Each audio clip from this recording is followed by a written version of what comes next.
I'm going to get you to introduce yourself, the name of your film, what you did on the film, and then I'll say, tell me all about your film, and you'll tell me all about it, and we'll have the same conversation we had in the pub last night. Okay. Okay? If you'd like to start by introducing yourself, My name's Bloom. and what you're here with, Bloom, I made a short film called A Light Once There. and what's that about? It is about the relationship of a brother and a sister after the aftermath of a mass shooting that the brother commits. Wow, it's pretty heavy stuff. Where did the idea for the film come from? It came through many, many years of research. I've been very fascinated by the subject, and I just haven't seen it covered in this way that I did it in this film. And obviously, when you're dealing with such a sensitive topic, it must be quite difficult to, I don't know, to capture the emotions, almost between, especially because I don't think I've ever seen anything portrayed that way. Normally, you're always very distant from it. It's from the victim's perspective, not really someone who knows the shooter or anything like that. How do you go about writing a character like that?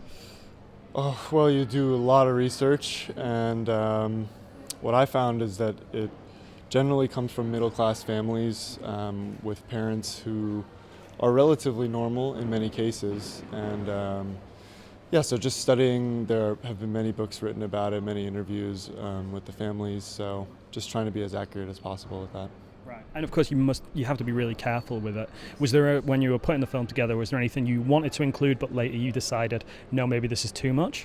The violence of the shooting itself, I didn't want to show in the film. I think it's just a little too brutal, and it's not necessary. I didn't want to focus on that. Right. I just wanted to focus on the characters and their relationship.